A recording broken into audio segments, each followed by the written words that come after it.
But can you say anything funny, Luke? God, you really put me on the spot here, Michael. I don't know. Brexit? How about that?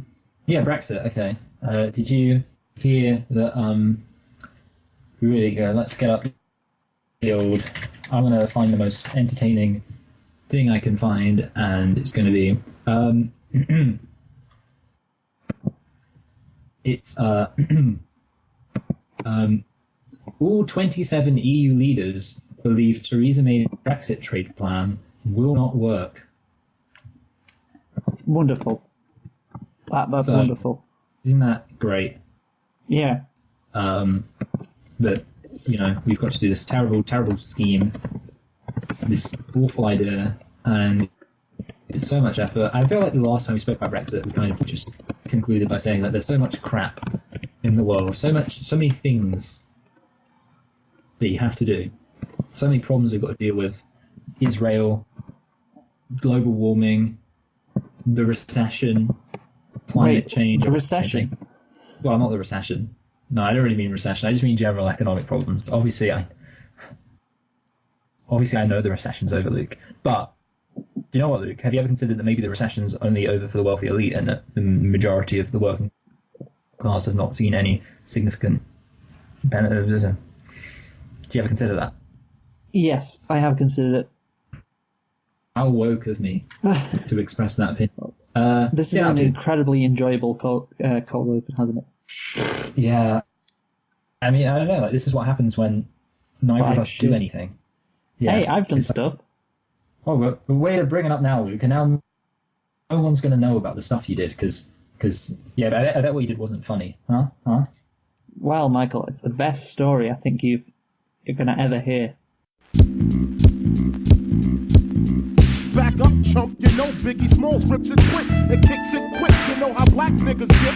With the hoods, fatigues, with the boots, with trees. Flipping trees, making crazy G's. Hitting buckshots at niggas that open spots on the avenue. Take my loot and I'm bagging. Pimping hoes that drive Volvos and rodeos. Flash the roll, make them wet in they pantyhose.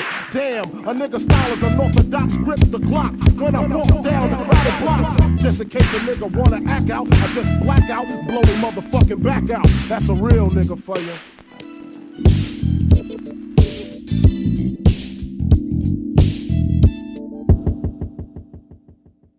Hello and welcome to Select and Reflect, the movie review podcast where we look at films that have come out relatively recently at the cinema and see if they still hold up upon a second watch. I am your host, Michael, and I'm joined as always by my co-host Luke, and this week we are celebrating the 25th anniversary of the Fugitive. Yeah, I'm not sure it's pronounced like that. Luke, why don't you tell us a thing or two about The Fugitive? Certainly, Michael. So, The Fugitive is a 1993 American thriller film based on the 1960s television series of the same name. It was directed by Andrew Davis and stars Harrison Ford and Tommy Lee Jones. Also, Celia Ward, Joe Pantoliano, hope I got that right, Andrew Katsoulis, and Jerome Crabb. It came out on August the 6th, 1993, so just over 25 years old, this movie. And do you want to have a go at the budget, Michael? I felt like this would have been quite... obviously, Harrison Ford, he's a bit of a big deal. Yeah, just a bit. Probably a lot of a big deal in 1993, before he entered his I hate acting phase. So I'm going to... Part-time. Guess that... But apart from that, I don't think this film is like that crazy in terms of production value. So I'm going to go... I feel like a lot of the time I've been going really far above recently. I've been like really overshooting it. So I'm going to go for a modest... I feel like I'm almost going to overshoot again. I'm going to go for 12 million. I've overshot it again, haven't I? No, you've undershot it. Oh, good. Okay. No, to be honest, I'm kind of just glad I've undershot it. Because, I thought you were going to get close, but no. You should have overshot this one, Michael. If you were overshooting, what would you say? If I was overshooting, I'd say like 110 million. Well, it's obviously not 110 million, is it? Like, back in that... If I were overshooting, I'd say... No, if I were overshooting, I'd go for our classic ridiculous 50 Shades of Grey budget, which is, of course, 40 million. It's 44 million. There we go. Okay, so yeah. Pretty close. $44 million budget. And now, the box office, how much did it make? I guess it probably made like 200 million. Is that your final guess? Yeah. Yeah? Well, you're wrong again, Michael. I mean, obviously you're going to be wrong, but you're quite far off. 369 million. So that is a lot. And it's why we're doing this movie, because at the time, like in 1993, for a movie to rake in 370 million, very impressive. And yeah, it was also critically acclaimed at the time, a rare like double, like critically acclaimed and also commercially did incredibly well. I guess that was more common in the 90s. You wouldn't get that now, but yeah. Yeah. So unless it's a terrible Star Wars film, then the critics will love it. Yeah. Just have someone with pink hair, or a woman with pink hair to be precise, telling the men what to do. 9 out of 10. Yep. Yes, exactly. But I hate SJWs. Yeah. But anyway, did you like this film, Luke? Yes, Michael. You know what, I realised I haven't put this film on my little ranking thing yet. But I also liked it. Yeah, I enjoyed it. But I'm going to have to think a bit about how I'm going to rank it throughout this show. So, no matter how much we liked it, Luke. I was waiting for you to do that, but I didn't want to jump nitpicks. In. Yeah. I was trying to remember what we do. What order we do things. Yeah, we still have nitpicks, don't we, Luke? How many nitpicks have you got? We certainly do, Michael. I have 2 nitpicks. I have 2, but one of them I'm not like that fond of. But I think I'll probably throw it out there, and then we might kind of come back to it. So, because I feel like it could go under something else, basically. So I have 2, but I sort of also have 1. So I'm gonna do mine. I feel like even though because both got 2, but I feel like I've already got like 1.5. You know, so I'm gonna go first. Luke. Okay, go first. My first one is what color are his eyes? Is a really difficult question to answer, and I was thinking about this because basically, Harrison Ford was like, "Oh, there's this guy in my house. He killed my wife." I know he didn't sound like that at all. He sounds like, "There's a guy in my house." No, that's not good. Whatever. You know what he sounds like. You made him sound, first off, like the guy from Grease. I did, yeah. It's because I'm still in Grease mode. Yeah. Hey, there's a guy in my house. He killed my wife. But yeah, it's like, what color was his eyes? And I was thinking to myself, like, I never know the color of anyone's eyes. And for example, Luke, I don't know the color of your eyes. If someone were to ask me what color are your eyes, I would guess. I mean, I think they're blue. They are blue, yes. And I want to know, is that... Okay, yeah. See, I did remember that. But the point is, Luke, that I only know that because I've seen you, like I wasn't even confident in that. And I've seen you for 3 years in a row when we were at uni. Do you know the color of my eyes? Brown? Like green, Luke. They're kind of hazel, so I was going to say hazel. I was going to say hazel, but then you didn't want to sound gay. Well, that's the thing. I was like, they're probably more.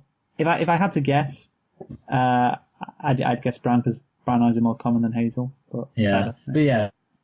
So the point we've established, Luke, is that not being able to know the eye color of some random dude who you've only saw like once and you've fought with him, I don't think is a very good litmus test for whether or not you're lying. This is a very specific. Like I say, I don't know. It's one of those things. I guess it's just one of those ones where I'm just a bit weird. And the other one, which I'm not like that, which I think we'll probably come into later, is I couldn't help but notice the police get everywhere incredibly fast, like insanely fast. It's like he's in a relatively small building. He does something that alerts the police, and before he's even at the door, there's like 10 policemen there. And I'm like, wow, these guys. I mean, Grand Theft Auto would be shit if the police were this OP. Well, we'll get into that later, I guess. Yeah, I was going to say, I can imagine talking about it later. Yeah. So what are your 2? Well, I'm quite confident in my 2, Michael. So the first one is after the train crash, or basically during the train crash, Harrison Ford has to run away from this train that's come off the tracks, and he hides like under a bridge area, and the train goes over the top of him to avoid, and he avoids it. But he could just like run to the side instead of like keep running in a straight line. Just like go up. He must have gone to the Prometheus school of running away from things. Yeah. Cinema Sins will be all over this scene. They'd love that. Yeah. Typical Prometheus running away from things. Yeah. So yeah, he goes to the. Could go to the left, could go to the right, but no, just keeps going straight and almost gets killed by a train. Great stuff. My second one is when Harrison Ford again is in the dam, and Tommy Lee Jones is pointing a gun at him, and Harrison Ford decides, I'm just going to jump off this dam into the river below, and you can clearly see that it's a dummy. Obviously, it's a dummy, but it's so obvious that it's a dummy that jumps off the wherever he is. What would you call that? Like the sewer entrance or whatever? I would call it a precipice. Yeah, the precipice. That's a good word. Precipice. The dummy jumps off the precipice. Can't even say it. And yeah, it just looks fake as shit, basically. And yeah, that was quite disappointing. But yeah, that. Or a shit tube. Yeah, shit tube. What did you say? A shit tube. Yeah, the shit to come through. Okay, is that what they're called? Yeah, they're called a shit tube. Right. Learn something new every day. So yeah, that's my 2 nitpicks. Apart from that, yeah, we're all good. So, Michael, wait, I don't think you answered the question when I did answer the question if I liked it, but I gave a very, if that's what you're going to ask me, but I gave a very kind of, I went on a little. You did, yeah. Conversation to myself about how I'd forgotten to rank them, and give me a yes or no right now. Yeah, I liked it. Sorry, yeah, I did like it. Good. Then it's all settled. So, I'll just review over. Yeah, review over. So I'll just say the plot first off. So, after being wrongly convicted for the murder of his wife, Dr. Richard Kimball, played by Harrison Ford, escapes from custody and sets out to prove his innocence while pursued by a team of U.S. Marshals led by Deputy Samuel Gerard, who, of course, is played by Tommy Lee Jones. It was nominated for 7 Academy Awards, including Best Picture, was The Fugitive, and Tommy Lee Jones won the Oscar for Best Supporting Actor. And it was actually followed in 1998 by a spin-off called US Marshals, in which Tommy Lee Jones reprises his role as Deputy Samuel Gerard. So yeah, there's a little bit of the plot and the background to this movie. So, Michael, what do you want to get into first here? The Fugitive. Well, I guess the first thing I think I want to talk about is the crime itself, the initial crime that kicks it off. And I don't know if you want to say anything specifically about that. One of the things I want to talk about is I was thinking in my head, it doesn't make much sense the reason they think Harrison Ford did it, because they think Harrison Ford did it for life insurance. Yes. Now, the thing about that is, like, there's two. First of all, he's like, I think I've got 3 problems with that, basically. First of all, as one of the characters within the universe observes, they say, he's a doctor, he doesn't need any money, hey! Wait, like why is everyone that fucking Johnny Zucker? Because I'm stuck. Okay, we'll give him a different accent. He's a doctor, he doesn't need any money. Oh, yeah, that's my brilliant southern accent. I guess that's better. And I think we can all, yeah, that's better. And then these are my other 2 ones. Okay, number 1, he doesn't need any money because he's a doctor. Number 2, just like naturally, the reason why most husbands kill their wives is not because of money. It's because of toxic masculinity and male entitlement and general patriarchal aggression. Oh, Jesus. And that's why. But like seriously, like it's kind of weird that they're not like, hey,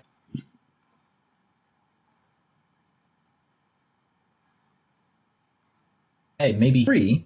Like that would make so much more sense, because basically it's really obvious that Harrison Ford did it, or like it seems obvious Harrison Ford did it. And if his plan, like that would make complete sense if it was an evil, angry, drunken or jealous rage. That's why most of these guys who kill their wives get caught, except for OJ. But even in the case of OJ, it was like really obvious that he did it. Yeah.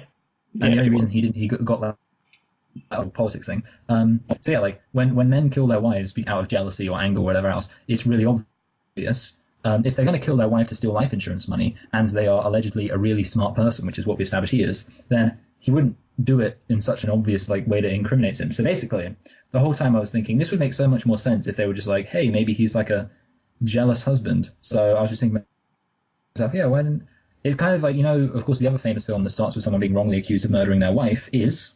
The Shawshank Redemption. Yeah, but in that, like, it's literally the accusation against him is that he killed his wife because he was jealous and angry because he thought she was cheating on him or something. Yeah, which makes sense. I was actually going to bring up The Shawshank Redemption, Michael, because I believe... Jump off of that, because that's all I had to say, and it's not really much of a criticism of the film, but I was just thinking, like, wait, why didn't they just accuse him of being a wife beater, some kind of drunken wife murdering lout, instead of some genius life insurance blah blah blah.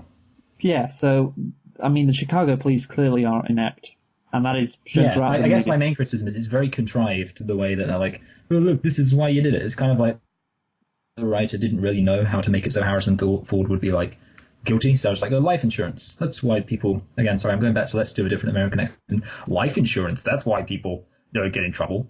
Best one yet. So, yeah. Yeah, The Shawshank Redemption is interesting because I believe both movies came out in 93. So, yeah. Is this like a DreamWorks, it's like an Ants Bugs Life thing, isn't it? You know? Yeah. Like, somebody had a screenplay for, well, obviously Shawshank was a book and this was a TV series, but whatever. yeah, well, still yeah, make I me mean, do it. that's no excuse. It's no excuse. People were big into having guys... Murder their wives. Well, not murder their wives, but get accused of murdering their wife. Yes. Yeah. In 1993, it was all the rage back then. So yeah, I agree that it does seem a bit like life insurance. Come on, like the guy's rich as fuck. Why would he need life insurance? I mean, that's if I was a detective, that's the first thing I'd think. And he's complaining about a one-armed man, and that's very specific. Like, Yeah, that's the other weird thing. it's like a one-armed man. You know, I would say he's probably not lying. And so yeah, I'm not sure. Well, let's be honest, that's actually a very good strategy if you do ever murder your wife. You know, I'm not necessarily saying you will, Luke, but if you do ever murder your wife, Okay. then I think that the trick is if you give a really specific explanation of who you think did it, then I think people will be more likely to think that you are innocent. So maybe it's going to be one of those things where it kind of flips around. Because at first you're like, oh, why would he, give such a specific explanation if, he unless this person was actually responsible. And then what eventually is going to happen is people are going to pick up on this thing and be like, well, I'm only going to give a specific explanation when I murder my wife. And everyone's going to be like, oh, was it actually this very specific person? Or did he just see The Fugitive and kind of think, well, that's a good idea? Yeah, that's a good point, actually. You can't use that excuse anymore, can you, if you do murder your wife? Because it's like, hey, that's off The Fugitive. You know? Yeah, feminazis win again. Yeah, somehow. So I just think obviously he gets sent down, Richard Kimball, for murdering his wife, even though he didn't do it. And he escapes in an unlikely way on his journey to the prison. The prison bus crashes. He escapes and almost gets hit by a train and saves another officer, which actually comes back to bite him later when the officer recognizes him at the hospital. So yeah, just goes to show, don't try and help anyone out, Michael. Otherwise, they'll snitch on you later. Especially, when a train's about to kill you. But yeah, so it's very interesting. This guy is on the run from the law. Not only is he trying to evade the law, but he's trying to prove his own innocence. He has this premonition. What's it called, Michael? Flashback? Yeah, he has a flashback, but it's an epiphany. That's it. He has an epiphany in the forest where he's like, okay, now I need to find my wife's killer because I just don't want to be on the run for the rest of my life. I want to find out who killed my wife. I've got an opportunity here to do so. And that's what makes it interesting. Not only him trying to stay away from the marshals, he's also trying to solve a mystery of who killed his wife. And you also see the perspective of the marshal, who is Samuel Gerard, played by Tommy Lee Jones. So that makes it extremely interesting. So it's like I don't know about you, but I found it very entertaining, very intense. Would you agree? Yeah, I would say it was entertaining. It was. I think what you're basically saying is that it was entertaining because it was like there wasn't really. I mean, there was a bad guy, but the main conflict wasn't between the good guy and the bad guy. The main conflict was between this guy who was kind of doing his job and wasn't really a bad guy, Tommy Lee Jones, and Harrison Ford. And well, obviously there is a bad guy at the end, but yeah, that's the thing. Most of the film, it's like not a bad guy. So yeah, you're it's a cat and mouse thing, and it's exciting just watching them go at it. But you're not really rooting for anyone. You're not really rooting for Tommy Lee Jones, but you're not really rooting for Harrison Ford either. When they're obviously Tommy Lee Jones is chasing Harrison Ford, you're not rooting. You're kind of rooting for none of them and both of them at the same time. That's the thing. And they're kind of they're good adversaries. I guess you could say they're both protagonists, although Kimball is obviously the superior Main protagonist, if there is one. And I really do like how they both act quite smart. Like, Kimball is intelligent, as stated. He's obviously a surgeon at the Chicago hospital. And obviously his friend, Charlie Nicholas, says he's smarter than you, in his weird accent. And he was incredibly smart. He does a lot of really, smart things, and which I enjoyed. And, the marshals aren't like a bunch of idiots either. Like, Gerard's very smart as well. He's not being run around by Kimball. He's tracking him. He's making smart, intelligent moves. And so, yeah, it's kind of like an intense chess game, Michael, between these two people. One trying to evade the other while also solve the mystery of who killed the other wife. So, Roger Rabbit. Yeah, Roger Rabbit, exactly. That's just what I was going to say. I think, do you want to talk any more about the chase itself between two people? I'm just thinking, okay, I have a few things to say. This is another one that could have been a nitpick. I really think Harrison Ford should have just held onto a log and kept going down the river, because it's kind of, rivers are a really easy way of just kind of getting about because they've got a current. So he had to kind of get out and run, and I just think, I'm not a fan of that. Also, actually, I guess we could say, one of the things that is kind of relevant is that he is sort of lucky in a lot of cases. Obviously, he's lucky in the initial instance. The whole thing is oh, he's so smart, you're never going to catch him. But he does just, if it were up to him, he'd just be in prison about to die. The only reason he ever has the opportunity to escape is not because of his own intelligence. It's just because he gets, someone else tries to escape and it causes things to go wrong. The other example of him being lucky is, of course, that he jumps off the thing, and apparently you've only got a 1 in a million chance of surviving that. Obviously, I guess you're about to say it's necessary for the plot to happen. Yeah, obviously he could use his intelligence to get out of the situation, but it's pretty difficult. You need him to escape, and you need him to be have a head start as well. He can't escape from the prison because then 10 minutes later they're going to recognize that he's gone. Yeah, I also have an even better argument against my own position, which is, but I think the thing is they probably could have played this up a bit more. You could make an argument that Harrison Ford didn't want to escape because he was so distraught at the fact that his wife died, and therefore it was only when the opportunity presented itself that he decided to kind of run away. But he didn't say that explicitly, but I guess that could be your explanation for why he was, not the most active protagonist at the very beginning, and then why he kind of became more of an active protagonist as it went on, because the grief over his wife's death was replaced with a sense of purpose to get revenge and catch the people who have done it. Yeah. I actually have a question for you, Luke. It's about on the subject of the chase. Yeah. So I was thinking about this. Can you kill a cop while trying to... Well, actually, it's kind of two questions. The first one, because I imagine the answer to the first question is no, just because of the way America works and the kind of police, but can you kill a cop while trying to escape from being accused of a crime you didn't commit? Because here's what I was thinking. If I was Harrison Ford and I was okay, I'm going to go to prison. If I go to prison, I'm going to be executed, and I know I didn't commit this crime. If it reached a point where he had no other option than to kill a policeman or, be killed himself for a crime he didn't commit, and he killed the policeman, what do you think would happen if, later on, it was oh, you didn't commit the crime? They'd be oh, but you still kill a policeman while trying to escape from being executed for the crime that we now know you didn't commit. Just thinking about that, Luke. Well, you'd have more sympathy. It's a real moral quandary. See, I think... Sorry, I was just going to say... It'd still be illegal. Yeah, it'd still be illegal, basically. Yeah. I think it all comes from having the death penalty. Actually, that's what we can talk about. That can be our topic, although it might be quite a short topic. But you know what? How sometimes you try and relate these to wider issues. That can be our wider issue, Luke. And why not talk about it right now? Do you think the death penalty is terrible and barbaric and awful and no civilized society should have it?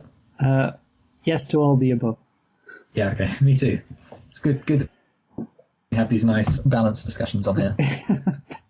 We got so many interesting different points of view. Yeah, I know. Yeah. So compelling. The chase. Yeah. Also, I called him shaving his beard because, number one, Harrison Ford's a handsome guy, and everyone knows that beards weren't attractive in the 90s, not like they are now. But the other reason is because quite shortly before watching this film, I watched a different film called Blue Ruin, and all I'll say about it is that it's a revenge film about a guy taking out revenge on these people. And in that film, he starts off with a beard, and then after he's murdered his first person, he then shaves his beard to avoid being detected. And I was like, hey, Harrison Ford's got a beard. Bet he's going to shave that, just like the guy does in Blue Ruin. He does. Yeah. Yeah. Actually, after he shaves his beard, he one of the cops is like walking down the hallway in the hospital and asks Harrison Ford, "Hey, have you seen this man? He's like 6'1", brown hair, Big bushy beard. Big bushy beard." And Harrison Ford is like, "Well, you're describing me, officer, apart from the beard, of course." And it's just like, wow, what a move. He's feeling himself there. It's Richard Kimball, such swagger. He's on top of the world right there. I mean, I imagine doing that in that situation, like saying, "Oh yeah, that guy sounds like me," apart from the beard, of course. I'd just be like, "No, sorry, not seen him. Goodbye." Yeah. I go, you too. Yeah, that's what cool people say. Yeah. So back on the chase, I just want to make a point about how obviously Gerard and Kimball, they like meet each other a few times, don't they?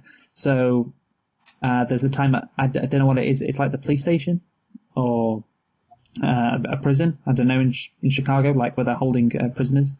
And so maybe it's a holding cell. Holding cell seems like a word. Yeah, holding cell, whatever. And so Kimball's like, right, I got to find a one-armed man, and it's not the person who he's looking for. So then he goes and he leaves the building. Tommy Lee Jones comes in. I can't remember why he's there to also talk to the one-armed man, perhaps. I can't remember exactly why he's there, but there's a good reason for why he's there. And he catches Kimball. And basically there's that, and obviously they go out into the parade chasing him. And there's the other situation where the two meet, which, I can't remember, where is it? They don't meet actually. It was at the hospital when they realised Kimball could be at the hospital and he's been spotted or whatever. And as soon as they turn up, Kimball exits the hospital because one of the doctors is like, "Wait, how are you operating on the? Or why did you change this kid's surgery or whatever?" Yes, yeah. It's I've actually forgotten her name. Julianne Moore. Julianne Moore, yes. The one who says that. So basically, like, with this chase, like Kimball just keeping a couple of steps ahead of Gerard, it could lead to sort of wild coincidences when they meet each other. Like, oh wow, what are the chances these two bumped into each other? How crazy!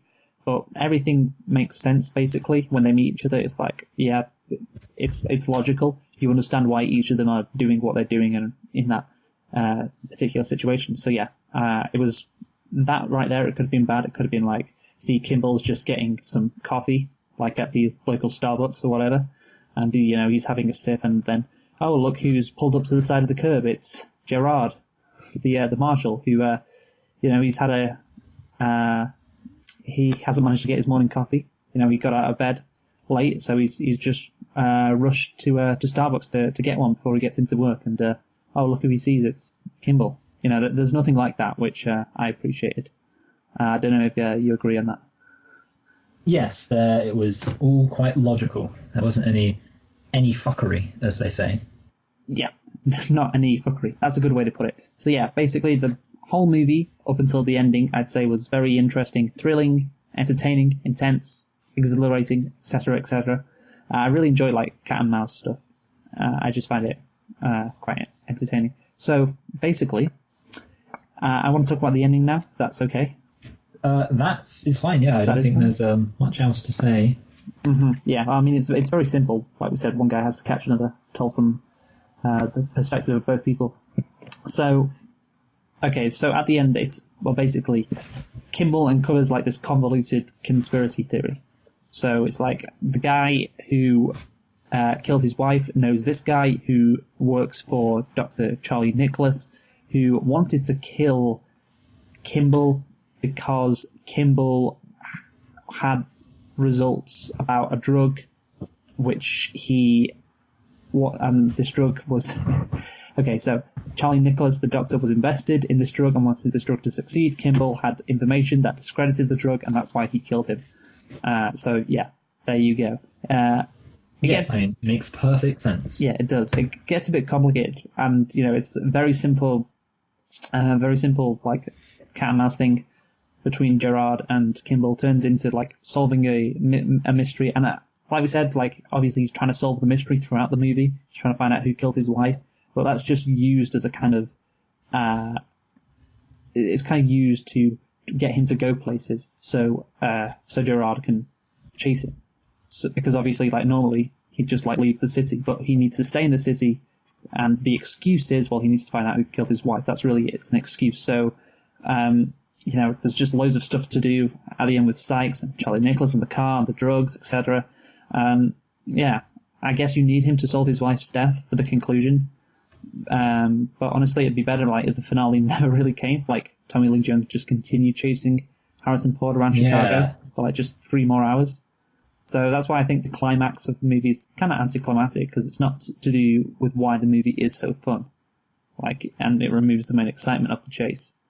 It's not really a mystery movie. I didn't really care what happened to his wife, to be honest. Yeah, it was a bit of a unnecessary like conspiracy theory at the end, and I also didn't find it that entertaining. I always think like it would have been better if literally just some crazy guy killed his wife and he just killed the crazy guy.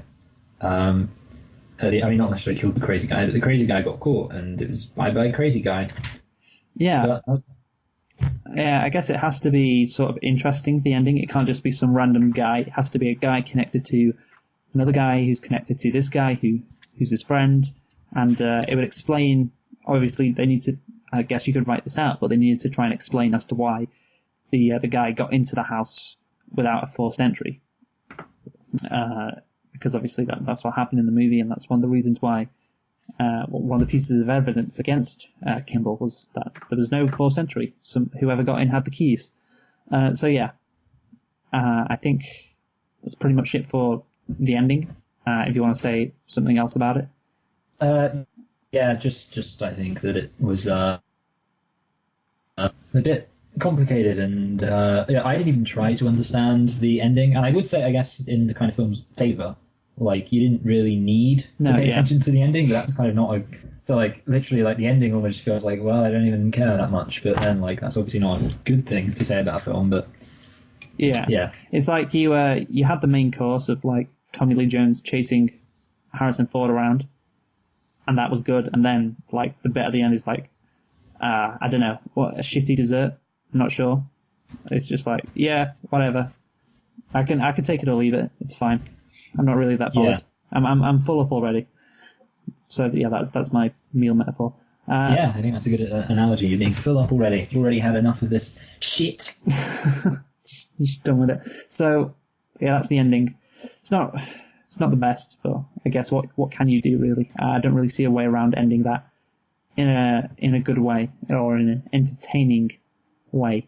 So one more thing on the plot, Michael, I've got, and I think it's a bit of a plot hole here. So obviously, as we've said, it's revealed that the Dr. Charlie Nicholas, that's his name, was helping.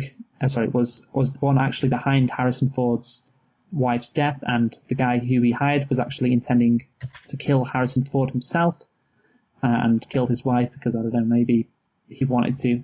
I'm not sure why he needed to kill her necessarily. Or maybe because he didn't want any witnesses, but whatever. So I just want to know, why was Charlie throughout the movie like helping him? As we've said, we know... a twist loop. Sorry? So if he behaves, if he's irrationally really helpful to Harrison Ford, then you get a twist, which makes no sense. Yeah, exactly. So he has said before he knows Kimball's smart. He said, Kimball's smarter than me, so he's aware of his intelligence. He's not surely worried that Kimball would find out? Like, the more that he helps, the more evidence Kimball can gather, so even if he doesn't figure it out before he gets caught again, like, he can still, maybe help the police again if he finds some stuff. Like, it's a very risky strategy to, like, help him. I don't know exactly why he's doing it. Like, he wanted to kill him. It's not like he's, gonna... he doesn't strike me as the guy to feel like guilty about it. So yes, it is a bit strange. Yeah. That, I don't know. He's just a nice guy.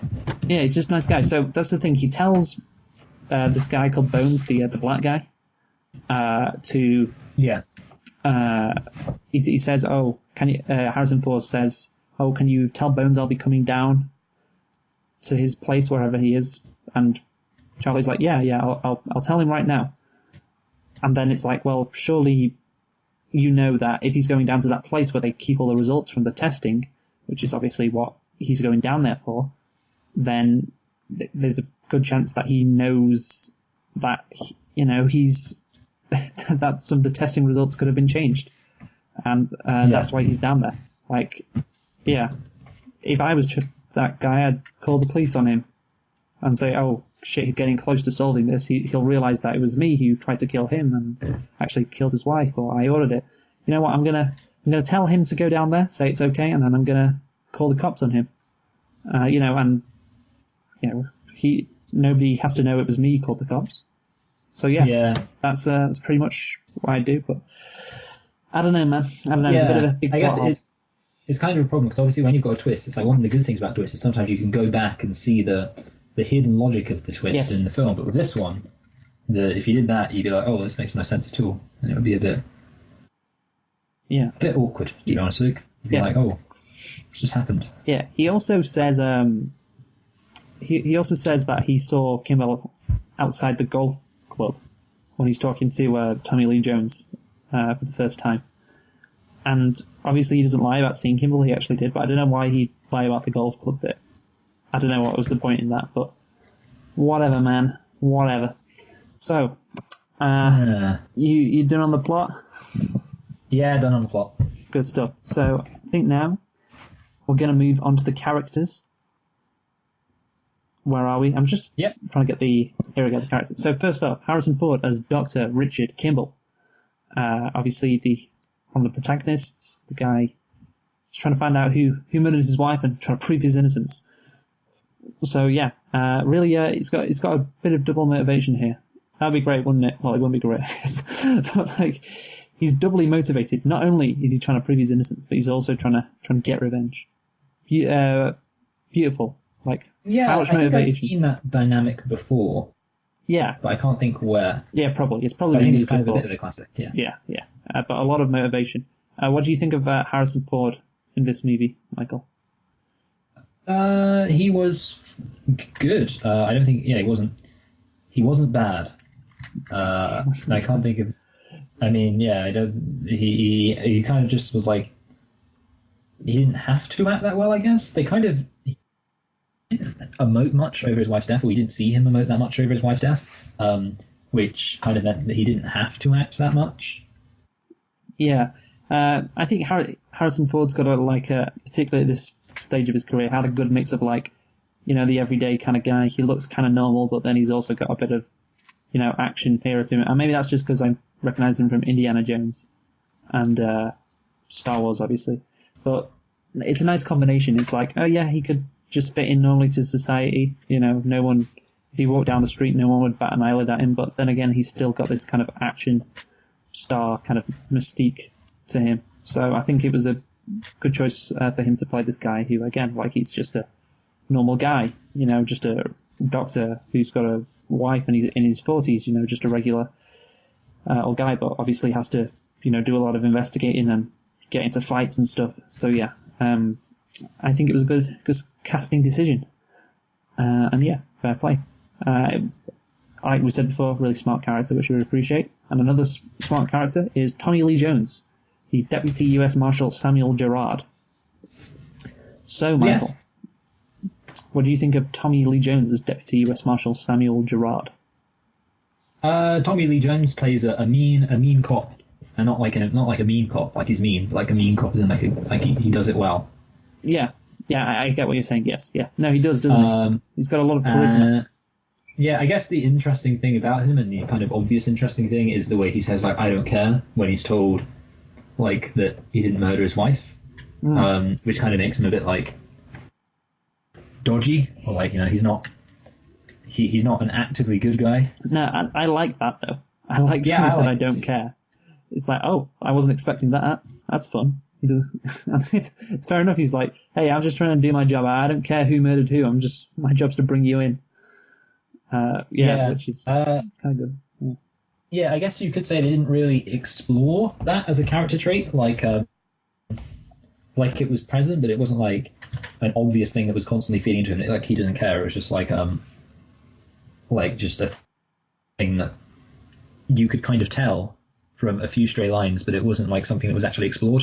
In that there was no kind of perceived conflict on his part until like the end. But it was kind of like the end. He sort of flipped without there being a conflict. So it was like he went from I don't care that you murdered your wife, and then I don't care that who murdered their wife. I'm just a sheriff or a deputy, and that's it's just my job to get you because the police have said or the courts have said you're guilty. And at the end, he's like, "Hey, I'm your friend now." Yeah, that's interesting. Yeah, there's no moment of him like switching, is there really? I'd appreciate that. Like he tries to shoot Harrison Ford, remember, but can't because of the bulletproof glass. Do you remember? Yeah. Yeah. So obviously the bullet gets through that kills Richard Kimball. So what happened from then till at the end of the movie when he's suddenly like, oh yeah, get these handcuffs off you? Like it would be nice to see like him maybe take a minute to like just think about stuff and think, oh shit, maybe this guy is innocent. Maybe what needed is a classic Tommy Lee Jones moment where he's like sat at home with his wife. His wife's made him some coffee, some pancakes, and he's reading the news and he's like, I just don't get it. Seems to me like crimes nowadays is maybe we're the real criminal. I don't know what you'd say, Luke. He'd say like a Tommy Lee Jones monologue, and his wife would be like, well, just remember you're doing what's right, and that's what matters. Also, it will be set in Texas, not Chicago. Yes, in like Dallas or Houston or whatever. That works. Yeah, well, that was. So yeah, is this? I've seen. What's your favorite movie called again? It's not actually my favorite movie, but it's No Country for Old Men. No Country for Old Men. That's it. No Country for Old Men. Yeah, that's kind of what I'm thinking of. Yeah. So is when I imagine Tommy Lee Jones as. Is this character similar? No, the character itself isn't similar. Just kind of. The character doesn't have the same kind of character arc in that film. But I do think that format would be a good way to express this kind of character arc. Fair enough. So obviously, as I've said before, Tommy Lee Jones is he actually stars in a 1998 spin-off, U.S. Marshals, in which Jones reprises his role of Gerard. Do you know, Michael, who else stars in that movie, U.S. Marshals? I guess it's someone who matters. Mark Hamill. Robert Downey Jr. Oh. Robert Downey Jr. Also, Wesley Snipes stars. Oh, Wesley Snipes. Well, ain't that something? Is Wesley Snipes the bad guy? Probably. Because he's racist. Yeah. Hollywood was racist though in the 90s. Let's not forget. I remember seeing like the Rotten Tomatoes for that movie. I believe it was like 34%. So, didn't go as well as The Fugitive, I think it's fair to say. That's the thing, like, for this movie to work, and why it's so good, it's because it's Tommy Lee Jones trying to catch Harrison Ford, but Harrison Ford's also one of the protagonists. So if you just take out one of the protagonists, then it's just like a standard, like, oh, the police, they gotta catch this bad guy. Like, it's not even like a movie, it's like a TV show, like NCIS, Chicago, They could do that kind of movie. Yeah. So you need the Harrison Ford character to make it good, basically. You need that two perspective, I think. So yeah, got anything more to say about Tommy Lee Jones? No. You think he was well deserved in winning his actor or best supporting actor? To be honest, I mean, I'm going to look up. I'm actually going to do this. I'm going to look up the other best supporting actors. So it'll be at the 1994 Oscar. Yeah. Let's get this up. I'm going to look at who was and was not 66th Academy Award.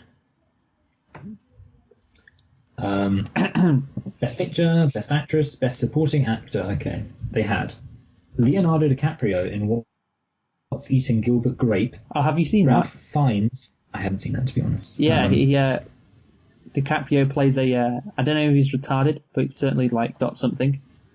And his brother is Johnny Depp, and their mum dies because she's so fat. And instead of having a funeral, they burn the house down because they're scared that everyone's going to laugh at her. And I don't know what the movie's about really, but yeah, it's one of those, like, life shit in a small town, especially if you've got a brother who's like autistic or whatever. But yeah, that's what DiCaprio plays in that. He plays it really well. He's like 14 years old in that role, so yeah, pretty impressive. Yeah. Actually, maybe he's a bit older. Maybe he's like 18. I don't know, but yeah, he did a very good job in that movie. Yeah. What about Pete Postlethwaite in The Name of the Father? You know where Pete Postlethwaite's from, Michael? Like what country or what film? Because I know what film he's in. No, what he's place? What place? Oh, is he from? I'm going to guess Cheshire. He's from Warrington. Oh, good. Warrington. There you go. Pete Postlethwaite, legend. Yeah. Great. Yeah, it is great. What's the next one? Ralph. Did I say Ralph Fiennes as in Schindler's List? Of course, of Voldemort fame. Yes, I know who Ralph Fiennes is. Thank you. Of In Bruges fame. In Bruges, Grand Budapest Hotel fame. Oh yeah, yeah. So he's a good actor. So obviously, because he's a good actor in those other films, he must be a good actor in this film. Yes. And then John Malkovich in the Line of Fire. Wait, is there no Shawshank Redemption? What? Wait, no. was Although he was, I guess, what's his face? Morgan Freeman would be the nominee for that. That wouldn't be a bad nomination. I'm surprised he's not. What? I did get the year right, or was Shawshank Redemption 94? I think maybe Shawshank Redemption was 94. Oh dear me. Oh, how Some other embarrassing. films released in 1993. Do you know who I think should actually? Here's my pick for best supporting actor. Jeff Goldblum, Jurassic Park. I mean, what a classic performance. Yeah. Yeah, it really is. Almost as good as the Fallen Kingdom performance that he gave. I haven't actually seen that film yet. All right. Well, I saw the Honest trailer. I think came out recently for it, and apparently it's just like dumber than the previous one. Yeah, I've heard it's bad. And I trust reviews. Yeah. Unlike you. Unlike me? Yeah, you remember that time when you famously said that you can never trust reviews because you have to form opinions about films for yourself? Oh yeah, I remember that. Yeah, good point. Yeah. Yes. So yeah, and Tommy Lee Jones won, obviously. Yeah. Yeah. So, but yeah, I don't know. I mean, I wouldn't necessarily say it was best supporting actor worthy. In fact, I might actually be quite serious, for all you know, about my Jeff Goldblum suggestion. I think it was quite a good acting job. Although actually, I guess the thing is, it's less of a good acting job in hindsight when you realise he was just playing Jeff Goldblum. But yeah. Yeah, that's a good point. I wonder if that's ever happened, like an actor gives an incredible performance in a movie and everyone's like, oh my god, this guy's amazing. And it turns out, wait, that's just his personality. That's just what he's like all the time. I don't know if that's ever happened, but... Yeah, I don't know. I'm trying to think of like famous actors who famously play themselves. But anyway, congratulations. You played yourself. You played yourself. Yes. That's what they should have said. Mm-hmm. Won that person, won the... Anyway, let's talk about actual stuff now, Luke. Who else you got on your list of characters? So next up is Celia Ward as Helen Kimball. She has a very short character arc. She's alive and she's dead. Yeah, I don't even know if we can say anything about her, to be honest. Yeah. She fucks her husband over, doesn't she? Because on the phone he said, he's trying to kill me, Richard. He's trying to kill me. Really, with her last dying breath, she sentences her husband to murder. To death for murdering her, even though, of course, she didn't do it. Imagine that, like, you die, and then you accidentally also get your husband in the shit. What an awful day for her, you know? Yeah. Just terrible, really. Next up, we've got Joe Pantoliano as Deputy U.S. Marshal Cosmo Renfroy. What a fucking name. Cosmo Renfroy. Jesus Christ. Imagine if you got called Cosmo by your parents, Michael. I feel like there's someone else who's... Oh, Cosmo is one of the people from... One of the fairies from Fairly Odd Parents. Does that make it worse? Odd Parents, Fairly Odd Parents. Do. Yeah, I think it kind of does make it worse. Fair enough. And look up people called Cosmo. Yeah, I mean, like, I don't know, was he was fine. He just seemed like kind of a typical cop. Yeah. Really. Yeah. Typical cop, basically. Yeah. He's got a bit of a character, which obviously this movie had been a TV show, so I don't know if he was based off a character in that TV show. That's what I find, like, basically in movies like this, and I mentioned Die Hard before, like these action thriller movies with characters who are like side characters that have a personality. It's like, oh, this is weird, this is different, and you often find, well, there was a TV show and that's why he acts this way, or there was a book and he's written to be this way. So, yeah, because obviously screenwriters don't bother going into the detail. What, Michael? Cosmo Royalo, a character in the Power Rangers Ninja Steel series. I mean, have you seen the Power Rangers Ninja Steel series?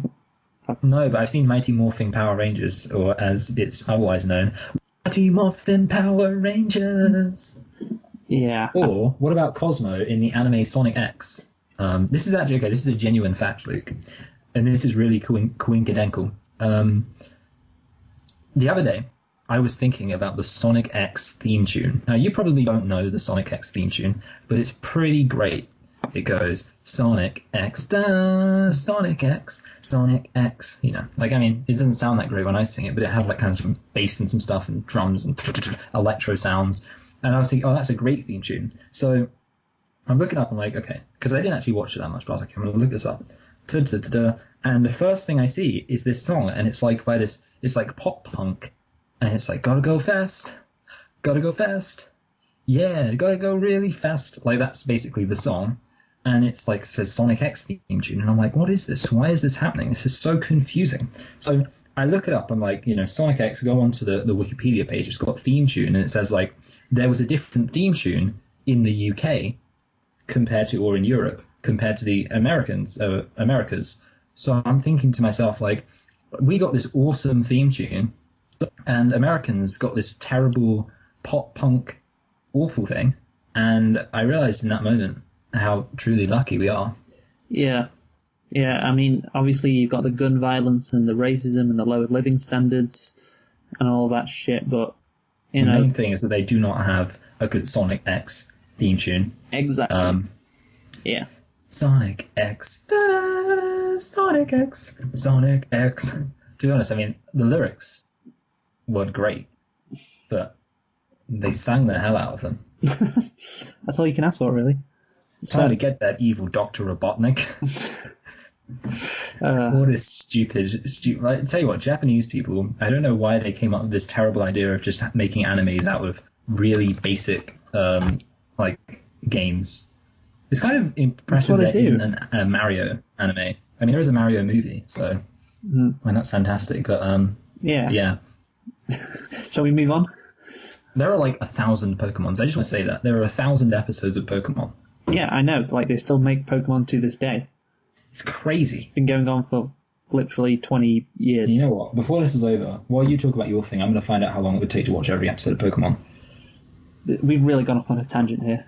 Yeah, I'll tell you. Just go back. Give me another character, Luke. Andreas Katsoulis as Frederick Sykes. So this is the one-armed man.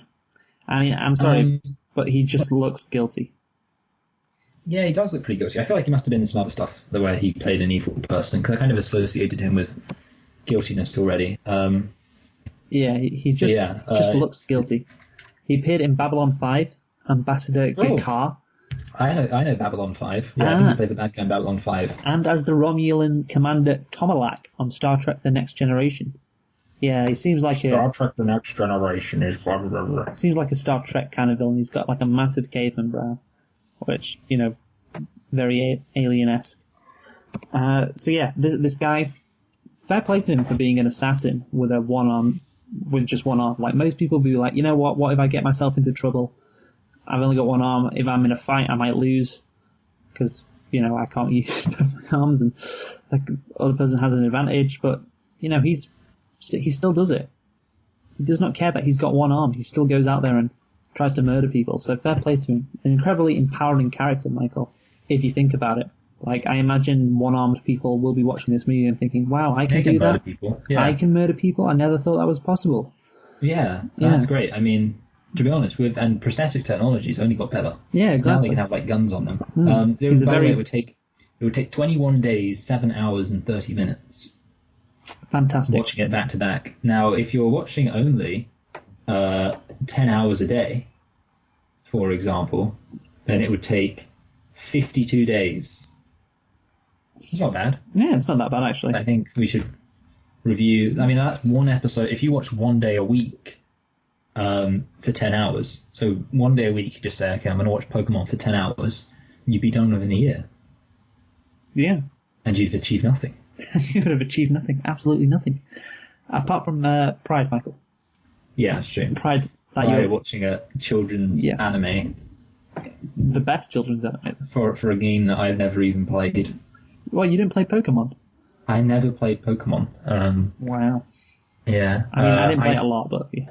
You know, I actually did they had Pokemon trading cards, and I had like a few of those, but never enough to actually do anything with them. See, I was a bit before Pokemon in terms of trading cards. My school was big into Yu-Gi-Oh! That's what I remember. Well, I remember having Yu-Gi-Oh! Was a thing. Do you remember Beyblades? Yes, Beyblades. Those are So fucking cool. sick. Oh dear, Beyblades. what fun we had. Yeah. Anyway, who's the next character? Is it Joanne? It's Jerome Crab as Dr. Charles Nicholas. So Dr. Robotnik? Dr. Robotnik. So this is the character we talked about. Don't know why he helps his friend, but whatever. I like how he's got an accent, by the way, just to make him even more evil. Yeah, I mean, it's got to be. They were still going through that phase in Hollywood of anyone who didn't sound American. Oh yeah, that's a bad guy. Yes, exactly. Jerome Crab. Do you want to guess what nationality he is? Czech. No, that's quite obscure. So I commend the guess, but he's actually Dutch. Oh. Oh. And I think we're done now, because the last one I'm going to mention is Daniel Randall James Roebuck, who's Deputy U.S. Marshal Robert Briggs. You remember that character, right? No. No. Okay. Well, what's interesting, actually, is in the credits, I've forgotten her name again, the woman with red hair. Julianne Moore? Yeah, Julianne Moore was actually featured quite prominently in the credits, which I guess makes sense, because I guess she was kind of quite a famous actor. Kind of a big deal. Yeah. But she's hardly in it for ages. But I remember seeing her name in the credits quite early on and thinking, oh, she must be a big part of this film. And then she showed up, and I was like, oh, she's going to help him out or something. And then she's just gone. So, yeah. Dr. Anne Eastman. That's her character name. Yes, I kind of. Yeah, I mean, if I was a doctor and one of my janitors recommended surgery which saved the kid's life, I don't know, I wouldn't call security immediately. That wouldn't be my first thinking. Be like, wow, that's amazing. How did you know that? I'd be genuinely thankful instead of suspicious. But I don't know. How about you? Yeah, I mean, it's one of those classic things where, you help someone and then no good deed goes unpunished, I guess is what they say. Well, yeah, Harrison Ford fucked himself over earlier, remember? When the black guy... I keep calling black people the black guy. I mean, it's Hollywood's fault that, their movies are so white. Because I shouldn't be able to reference the black guy, because there should be, so many of them that you're like, whoa, which one? But, so it's their fault that I'm being racist. That their racism is causing it. So basically, yeah, like we said, he helps, he saves his life, and then he points him out at the hospital. What a rat, eh? What a fucking rat. I hope he gets stabbed in jail. Yeah. Jane Marie Lynch is also... Wait, why would he go to jail? For being a rat. Okay. Yeah. That's now against law, I guess. Well, maybe he goes into a jail to visit and gets stabbed. Always a possibility. Yeah. Jane Marie Lynch as Dr. Kathy Wallen. So she's in Glee, and I didn't recognize her. Well, I kind of was like, wait, I'm sure I've seen her before. But yeah, in your favourite show, Glee. Yeah, Glee. And I believe she's also in, what was that show with the guy who likes Coke, Charlie Sheen? Two and a Half Men. 2.5 Men, yeah. I think she's in that as well. So yeah. There you go. I knew I recognised her from somewhere. And there she was. So, Michael, I think we're about done when it comes to The Fugitive. I think I haven't been thinking enough about where I'm going to place this. Well, you need to do that now. I'll just sum up, basically, right now. And, yeah, hopefully you sort that out quick. So, The Fugitive, Right, I know where I'm going to put it. Yeah, good stuff. The Fugitive. Like I said before, I think it's an interesting premise. Normally, you've seen these movies, it's either one or the other. The guy is being chased and he's trying to escape, or it's about the law enforcement trying to catch down somebody who has escaped, although that's mainly like a TV show thing. But in this one, it's both. And both the characters are very smart, they're very well played, and they do have a very nice relationship, which makes the chase more interesting and in some cases kind of exhilarating, very, very intense.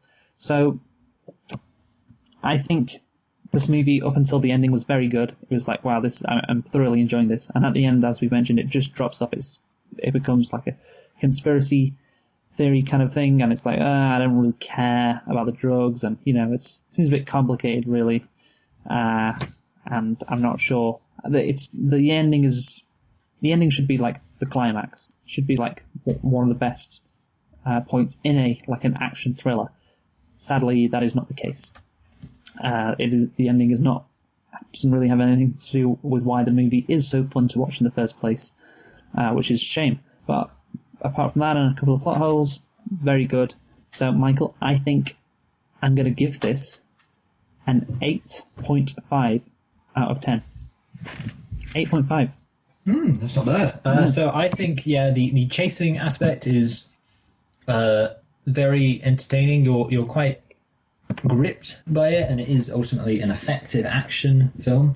And I do think it's a shame that with the plot at the end, I think the best way to enjoy it is just not to think about it and go, oh, I guess something's happening right now. That is a shame. Until the action starts happening again. Obviously, it's not like guns exploding everywhere kind of action. It's subdued action, which is good. I think they could have made this film just a tiny bit better by having just a few more kind of character moments, exploring the disposition of the characters a bit more, to kind of make the film perhaps slightly about more stuff than just a guy being chased. And obviously it does kind of like there's a sense of different characters fighting against each other, but it's sort of also just like just regular guys who happen to be up against each other, which is like good. But then obviously we all have our different motivations, even if we are just regular people. So for all that said, I'm gonna rate this film.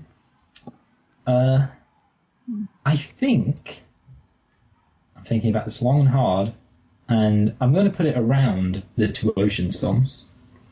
I think I'm going to put it above Minority Report, but below Oceans 13, because I thought Oceans 13 was just fun.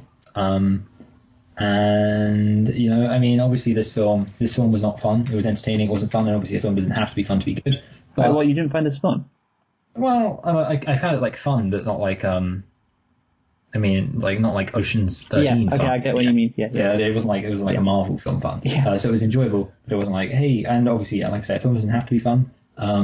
But I think probably the film didn't do enough. It didn't do enough in terms of character for me to like it. So if it would have been kind of over the top and explodey, then I would have enjoyed it in that sense. If it had been, very kind of charismatic and hey, kind of like Catch Me If You Can, for example, which I think is probably a better film.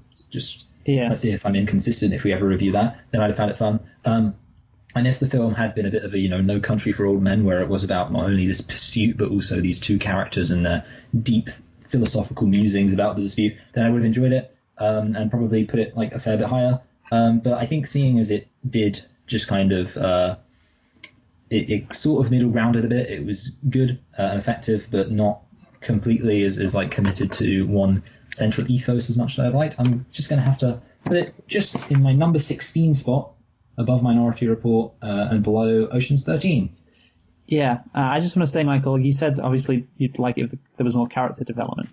And I think that could have been good, but I think you're at risk of slowing down the pace and not making it as intense. So, it is a thriller first off. Yeah. So yeah, but no, I get what you're saying. So yeah, that is The Fugitive. By the way, Michael, I do want to put Predator I want to put that as a 7.5 because I realised I put it the same as Mission Impossible, I think. And I was like, wait, that's not right. Well, it shouldn't be right anyway because this is a better movie or action movie than Mission Impossible. So I'm bumping Predator up to 7.5. Oh, that's good. Yep, that makes sense. But apart from that, Luke, Ooh. who have you been? No, we don't usually do well, that. we need to say what we're doing. Usually you do the outro. Oh, yeah, what are we doing next week? I think we're doing Sleepless in Seattle, yes. Yeah. I remember that off by heart. Well done. And, yeah, I mean, that's going to be another kind of blast from the past. Another blast from the past. It's going to be a throwback Thursday. It will be. Remember that idea? That was a classic idea, yeah. Well, yeah. Maybe you can upload this before midnight, Michael. So yeah, that's good. Get there in time. But yeah, our last story about Thursday, of course, after that. Do you know what we've got after that, Luke? The thing that I am quite looking forward to. Well, Spider-Man 3. Yeah. Which is great. I've been seeing a lot of Gwen Stacy memes from The Amazing Spider-Man 2, you know, when she dies and hits her head, which is weird. I saw a video and it was actually some guy complaining about the Sam Raimi Spider-Man films. It had like a whole load of downloads. People love those films, including me. I downloaded it too. Didn't even watch it. Just saw he had an opinion different. No, I did watch it. I don't think I did download it. There was a great reply on Twitter. So basically there was some kid had put Tobey Maguire and Kirsten Dunst, obviously Spider-Man, in their outfits. So they were playing Peter Parker and Mary Jane like in a picture, a promotional photo before the film's release or whatever. And then the next picture they put Andrew Garfield and Emma Stone, and they were basically saying Andrew Garfield and Emma Stone were Chanel and Tobey Maguire and Kirsten Dunst were Walmart. That's what the caption said. And someone replied, "This is why kids who were born before 2001 shouldn't be allowed on Twitter." And it got about 400,000 likes, which is a hell of a lot for Twitter. Well, so, yeah, Luke, people are behind you. Did you ever consider this, though? Andrew Garfield is attractive, and he's cool, and therefore I love him. And Tobey Maguire, he just cries all the time, and I hate him. Did you ever consider that? Yeah, Jesus Christ. Kids say. Kids. Let's kill them. Yeah, maybe not, actually, Michael. Maybe not. Maybe that's not a good idea. Yeah, but the funny thing is, we're talking about this, we're not even going to be reviewing the good Spider-Man films. No, we won't. But we're going to be reviewing the bad one. But the bad one's the most interesting one. Because we should talk about the first two just briefly. Yeah, maybe not. We'll just mention how good they are. It's fine. No problem with that. But anyway, apart from that, you usually do the proper outro, Luke, and I don't remember what to do, so you just do it. Okay, so thank you for listening. We've been selecting and reflecting on The Fugitive because of the 25-year anniversary of the release of the film. Next week we will be doing Sleepless in Seattle, so please join us for that. Who have you been, Michael? I've been Michael. I've been Luke, and thanks again for listening. Goodbye. Good Michael. That was really smart. Goodbye, Michael.